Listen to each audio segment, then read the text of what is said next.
3 shopping mall, 2 petrol pump. ഈ ഞാൻ work ചെയ്യുന്ന ആരും അറിയാമോ? ദിവാരം മേച്ചിരിയുടെ 1 മുനക്കരണ്ടി, 2 ചാപ്പുവല, 1 മുഴക്കോൽ. ഇതും വെച്ചിട്ട് 14 കൊല്ലം നടക്കാൻ മുട്ടായെങ്കിലും മാറ്റിയെന്നില്ലേ? സമ്മതിക്കണ്ട. നീ ഒന്ന് അടങ്ങ് സുധി. നിനക്ക് ഇത്രയൊക്കെ പ്രേമം എന്റെ അടുത്ത് ഉണ്ടായിരുന്നത് ഞാൻ അറിഞ്ഞില്ല സുധി. നീ ഇപ്പോഴും എനിക്ക് ഉയരാണ് സുധി. പരിപാവനമായൊരു പള്ളിമുറ്റ ആയതുകൊണ്ട് ഈ ഉയിരിന്റെ മറുപടി ഞാൻ പറയുന്നില്ല. ഇല്ലെങ്കിൽ ഞാൻ നല്ലത് ഞാൻ പറഞ്ഞാ നല്ല. എന്റെ പൊന്നു സുധി, ഞാനൊന്ന് പറയുന്ന നീ ഒന്ന് കേക്ക്.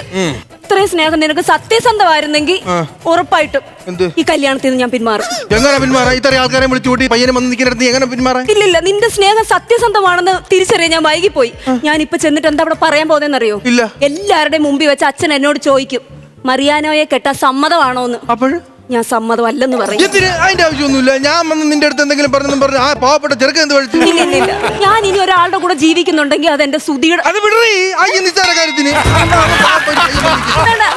വീണ്ടും ഇല്ല, ഈ എന്റെ സ്നേഹം സത്യസന്ധമാണെന്ന് എനിക്ക് തെളിയിക്കണം സുധി. ഇനി ഞാൻ ജീവിക്കുന്നുണ്ടെങ്കിൽ അതെന്റെ സുധിയുടെ കൂടെ മാത്രമായിരിക്കും. സുധിയുടെ കൂടെ മാത്രമായിരിക്കും. പയ്യൻ പറഞ്ഞടി, പയ്യൻ എന്താ പറഞ്ഞ നിന്റെ പയ്യൻ?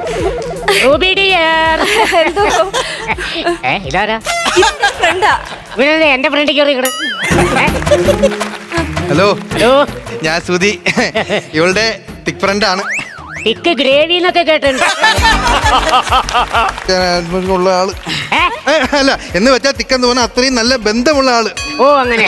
സുധിയുടെ ഫാമിലി ഒന്നും വന്നില്ല? എനിക്ക് ഫാമിലി ഇല്ല. അതന്നെ, കല്യാണം കഴിച്ചില്ലേ? ഇല്ല, കല്യാണം കഴിച്ചു. എന്ത് പറ്റി? എനിക്കൊരു ചെറിയ പ്രേമമൊക്കെ ഉണ്ടായിരുന്നു. അവളെ തേച്ചിട്ട് അങ്ങ് പോയി. അതെ, പിന്നെ പറഞ്ഞിട്ട് കാര്യമില്ല. നമ്മൾ എത്രയൊക്കെ തീറ്റിപ്പോറ്റി വളർത്തിയാലും നാളെ വേറെ അടുത്ത് വന്ന് അങ്ങ് കൊണ്ടുപോകും. ഇപ്പോഴത്തെ ഒരു കാലഘട്ടം അങ്ങനെയാണ്. കൊറേ മെനകെട്ട പെൺപിള്ളേരിറങ്ങിയുണ്ട്. നമ്മളെ കയ്യിലിരിക്കുന്ന കാശ് മൊത്തം ഊറ്റിയെടുക്കും, എന്നിട്ട് തേച്ചങ്ങടെ ഒട്ടിക്കും. ഈ വക പെണ്ണുങ്ങളെ നമ്മൾ കിട്ടിക്കഴിഞ്ഞാൽ എന്ത് ചെയ്യണമെന്ന് അറിയാമോ? ഇല്ല, തെരണ്ടിവാലില്ലേ, തെരണ്ടിവാലില് അടിക്കും. കൊണ്ടാ നിനക്ക്? ഇല്ല, പിന്നെ കഴിഞ്ഞില്ല. എന്നിട്ട് കാലെ പിടിച്ച് വലേച്ച കീറി ഉപ്പിങ്ങനെ പെരട്ടിയിട്ട് കടലിന്റെ മണപ്പുറത്ത് ഉണക്കാനിടുന്ന മാതിരി ഇങ്ങനെ ഇടണം. അപ്പൊ നമുക്കത് കാണുമ്പോൾ നല്ലൊരു ഹരായിരിക്കും, നല്ല കിടിക്കും കിടിക്കും കിടിക്കും. പിന്നെ സുധി, പ്രേമത്തിന്റെ കാര്യം പറഞ്ഞപ്പോ ഞാൻ വേറെ കേസ് വിട്ടുപോയി. നിനക്ക് ഇങ്ങനെ വല്ല പ്രേമം മറ്റും ഉണ്ടായിരുന്നു?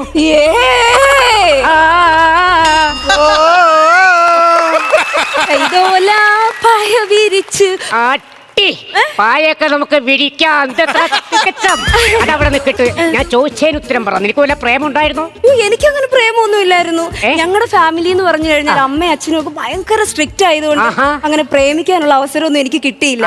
പിന്നെ എപ്പോഴും ഒരു വാച്ചിങ് ഉണ്ടായിരുന്നു പേരൻസിന്റെ ഭാഗത്തുനിന്ന്. ഇപ്പൊ എനിക്ക് അതൊക്കെ ഒരു കുറ്റബോധമായിട്ട് തോന്നുന്നുണ്ട്. അന്ന് അതൊന്നും നടന്നില്ല.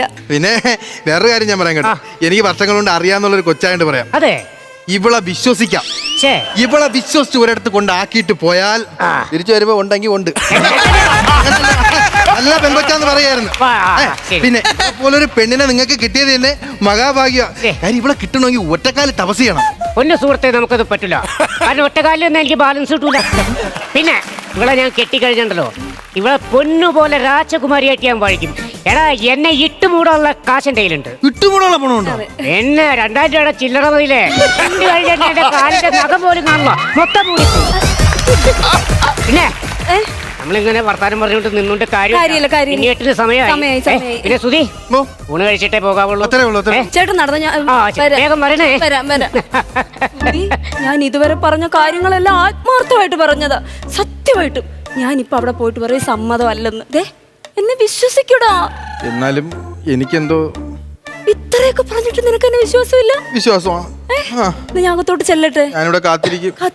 ശരി, അല്ലെങ്കിൽ വേണ്ട, പോയിട്ട് ഇടയിൽ അവളെങ്ങാനും ഇറങ്ങി വരുമ്പോ ഇപ്പൊ ഓടയും വേണം. ബിരിയാണി വല്ലതും കഴിച്ചിട്ട് നിൽക്കുക, അല്ലെങ്കിൽ വഴിയിൽ വണ്ടി ഇറങ്ങി തിന്നേണ്ടി വരും. വിവാഹം സ്വർഗത്തിൽ വെച്ച് നടക്കുന്നു, ഭൂമിയിൽ പ്രാവർത്തികമാകുന്നു. കടപ്പളാമുട്ടത്ത് മത്തായിയുടെ മകൻ മരിയോനായ ദൈവനാമത്തിൽ നിന്റെ ജീവിത പങ്കാളിയായി സ്വീകരിക്കുവാൻ പെരുഞ്ചീരകപ്പറമ്പിൽ ജോണിക്കുട്ടിയുടെ മകൾ റൂബിക്ക് സമ്മതമാണോ? സമ്മതമാണോ? സമ്മതമാണോ? സമ്മതമാണോ? 100 വട്ടം സമ്മതം.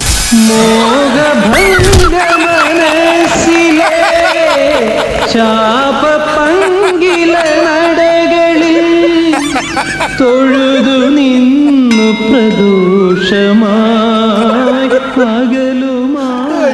പെരിഞ്ചീരകപ്പറമ്പിൽ ജോണിക്കുട്ടിയുടെ മകൾ റൂബിയെ ദൈവനാമത്തിൽ നിന്റെ ജീവിത പങ്കാളിയായി സ്വീകരിക്കുവാൻ കടപ്ലാമുറ്റത്ത് മത്തായിയുടെ മകൻ മരിയാനയ്ക്ക് സമ്മതമാണോ? സമ്മതമാണോ? സമ്മതമാണോ? സമ്മതമല്ല.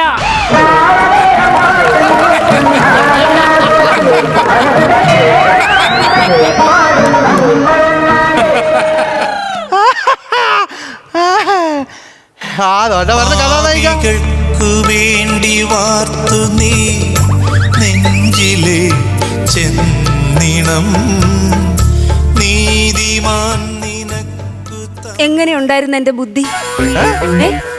എങ്ങനെയുണ്ടായിരുന്നു എന്റെ ബുദ്ധി? എന്ത് ബുദ്ധി? ഞാനിപ്പോ അവിടെ സമ്മതമല്ലെന്ന് പറഞ്ഞിരുന്നെങ്കിൽ ഈ അച്ഛനും ഇടവകക്കാരും മൊത്തവും കൂടി എന്നെ കൊല്ലാൻ വന്നേനെ.